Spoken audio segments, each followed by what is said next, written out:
Hey guys, welcome to Boxing Squad for boxing news and views from around the internet. Joseph Parker's third consecutive tune-up fight has been confirmed, the opponent being Shawndell Winters. It will happen on the undercard of the Vargas and Mikey Garcia card in Texas on February the 29th, which will be the 1st of March in New Zealand.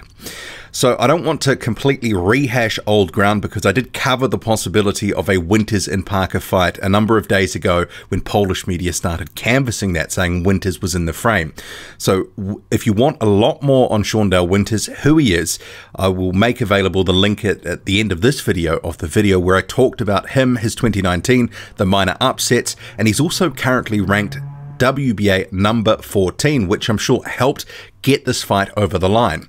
But what I want to do in this video is cover off the press release and then talk about just in general these three tune-ups in a row now, because Joseph Parker's stock, you know, it has been falling with fans, and tune-up fights don't necessarily help. But there is a purpose, I believe, why they're doing this. Some of it was obviously forced about by Joseph Parker pulling out of the Derek Chisora fight, but we also have to consider now the long-term prospects for Parker as the WBO number 2 ranked fighter, and that will come into the matchmaking. But starting off with the press release, so you can see here on screen Parker's Winters. Here's the graphic. Former world heavyweight champion returns to action on Feb 29. So we'll skip past this stuff down to the quotes. So Parker says, "I am delighted to be back in action on this huge bill in Texas. It was frustrating to be ruled out of the Chisora fight in October, especially in such an unusual way. But I have been on fire in the gym in Las Vegas and we're ready to get back to business. The division is moving at a great pace and this is a perfect opportunity to show the world that I'm one of the elite players in the division. Shawndell is on a great run and I know he'll bring it on February 29, but I'm ready to show that I will become a two-time world champion in 2020, and that starts with a dominant and destructive display in Frisco." And then Winters, he is quoted as saying, "This is the biggest fight of my career and I'm going to make it count. I'm used to being the underdog. It's something I thrive on, and if Joseph Parker underestimates me, he's going to be in for a bad night because I'm going to be there to take him out. I want to thank Eddie Hearn, Matchroom Boxing USA, Devella Entertainment and BDF Sports for the opportunity, and special thanks to Champion Joseph for taking me as a worthy opponent, but he will live to regret it." And Lou DiBella is quoted as saying, "Shawndell is a very tough competitor who recently moved up to heavyweight. He's already pulled off 2 consecutive upsets against favoured opponents, and the fight before that should have been a third. He's looking for his biggest upset yet against the former world champion Joseph Parker. It's a tremendous opportunity for this ex-cruiserweight Rocky from Harvey, Illinois. I believe he's a live underdog." So just to repeat, so this is going to be on a card on February the 29th or 1st of March in New Zealand and Southern Hemisphere. Coming into this, Shawndell Winters, a record of 13-2. Joseph Parker, 26 wins, 2 losses on the ledger.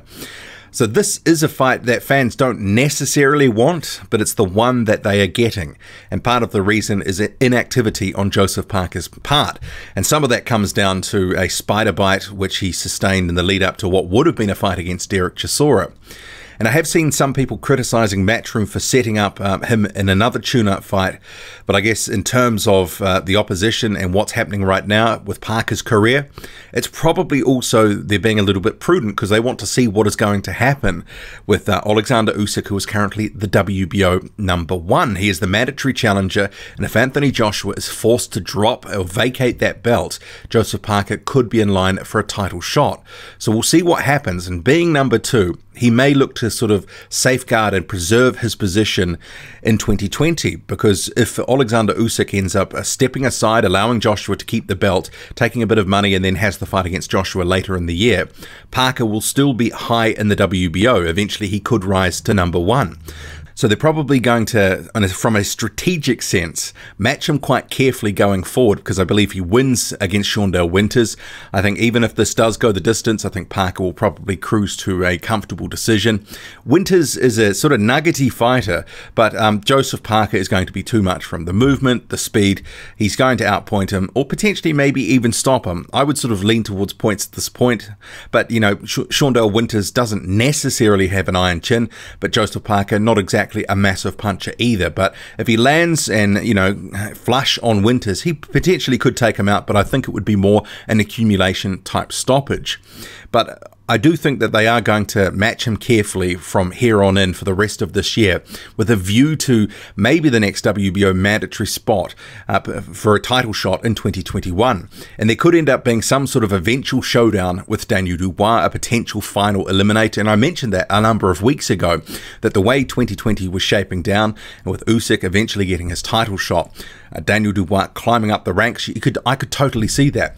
But this is the point where you start talking about the value of some of these tune-up fights, because Joseph Parker hasn't been in a real fight since July 2018. Tune-up fight against Alexander Flores, that was in December 2018. One fight against Alex Leapai in June 2019. Now this fight against Shawndell Winters. And while we know that Joseph Parker has been keeping himself in better condition out of the ring when he has been relatively inactive of late, and so he doesn't have to get ready, he's staying ready, but the competition, is that going to be beneficial for when he does step into a much tougher fight? But in the meantime, his stock has also been plummeting with some fans. I've seen it in comment sections, people being very critical, saying that Joseph Parker has lost the hunger, the desire, he's taking soft fights, he's just, you know, fighting these guys that are well beneath him.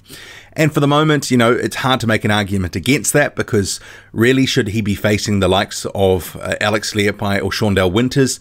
Not really, but with the inactivity, he does need some rounds. But one of the things that I think they need to do for Joseph Parker is stop announcing the date that he's going to fight on, find him an opponent first, and then announce the date, because they end up putting pressure on themselves to find him an opponent. And when you know that a guy has a date locked in, that gives the other side more negotiating power to drive up what they want. And I guess the other thing with this whole Parkers and Winters situation that I wanted to touch on quickly was, what about Marius Wok?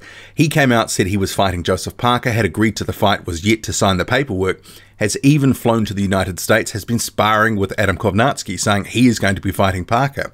Clearly not. So obviously, I'd imagine he'd be relatively disappointed at this outcome, with Winters and Parker being official now. But they do have to actually think about Joseph Parker's public persona and the perception of him as a fighter to some extent, because right now his stock is dropping. And even if he does blast out Shawndell Winters, well, so what? It doesn't really sort of count for anything. It really is just a stay busy fight, and that's how fans will see it. He is expected to beat Winters, and some people will expect a knockout, a brutal knockout. But even if that doesn't come, some people, the knives will be out. But even if he does get a win against Winters in the fashion that he would like, a knockout, etc., because they always talk about he's going for the knockout, well, a lot of people will say, so what? He shouldn't have been facing this guy who's a former cruiserweight. But the one saving grace here with Winters, he is coming off a couple of good wins, upset wins, and he does have a WBA number 14 ranking, which Parker is not in the WBA rankings at all. But yeah, this whole sort of 3 tune-ups in a row doesn't sit well with some people. And if Parker has been really killing it in the gym, as he says, why does he need to be in a tune-up? Why couldn't he take in a more sort of top 20 or top 30 level of opponent as a higher level of tune-up, as opposed to Shawndell Winters? No disrespect to Winters, but he is being brought in here as the opponent. It's been seen as a safe fight, and Parker should get the job done. Well, you'd hope. But what do you make of this?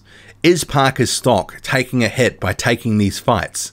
Is he going to be ready when the time comes when he needs to be ready for a big fight? Is this 3 tune-ups in a row doing him any harm or any help? Drop a comment, loud and often. Hit like, hit subscribe, follow me on Twitter. Boxing_squared. I'm out.